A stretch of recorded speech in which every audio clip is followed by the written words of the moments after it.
little more food coming.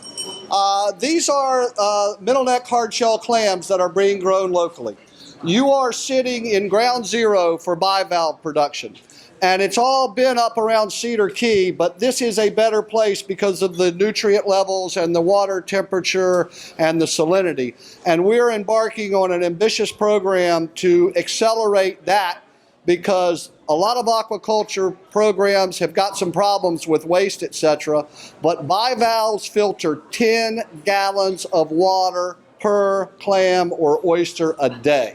So they make the water cleaner. They do not foul it. These clams, one of our partners is Kurt Himmel. Kurt Himmel is one of the foremost bivalve experts in the world, and he grows 80% of the clam seed, the spat, for the whole eastern seaboard. And he does it right over here in Terracea. So these are the middle neck hard shell clams. They've got a little bit of our friend Bob Woods in Murfreesboro, Tennessee, who makes the best dadgum cured country hams. Used to call them country hams. Now he calls them tinsciutto or prosciutto, because you can get an extra couple of bucks for them. These got a little bit of peppers from the farm, and then it's on a little bit of watercress that's grown out here in Mayaca.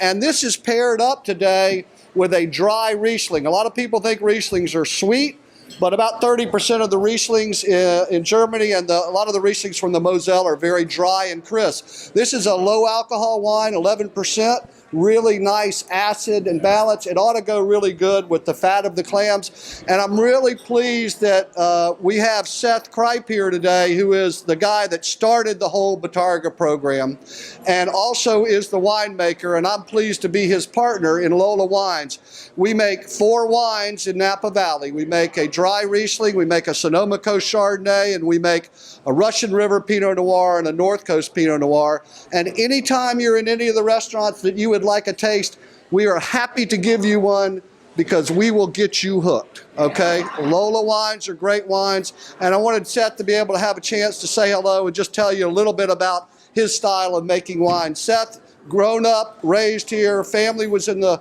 restaurant business. His father was the first real chef I ever knew, Escoffier trained, straight up and down, not a spot on him. And Seth left at 17 to go to Napa to pursue his passion. Has been all over the world making wines, and now he's making some of the best and the best value and the best wines in California. Seth? Hello. I don't know what else I can say beyond that, but no, I grew up here, and I've known Ed my whole life. And when I guess 20 years ago now, I moved to Napa Valley, and I was interested in wine from a young age, sort of randomly growing up here.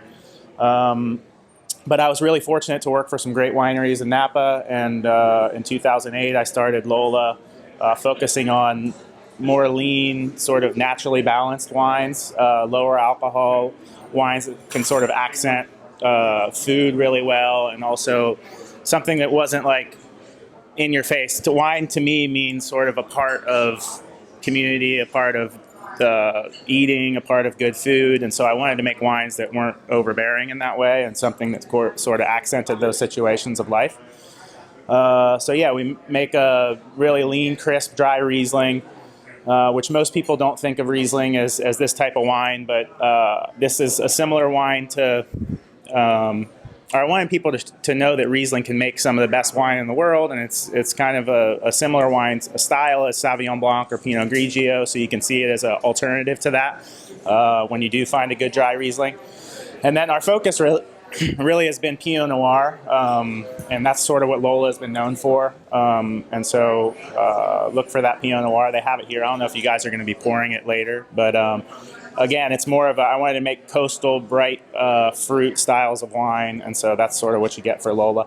We have our home property in Calistoga at the north end, so you guys are all welcome to come and visit our tasting room and our property there, and look forward to seeing everybody out there. So, yeah. Can you show us a bottle of label? Yeah.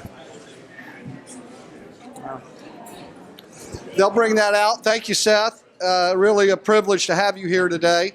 And we're here, Seth's back in working on the Batarga project. We were out at Moat Marine's caviar aquaculture park yesterday making mullet caviar.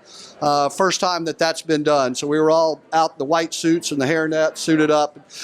This is also the first still wine in the United States with a bottle cap top, and then that's in the Alsace tradition. So, great wine. And don't be afraid to pick those clams up and just eat them right out of the shell.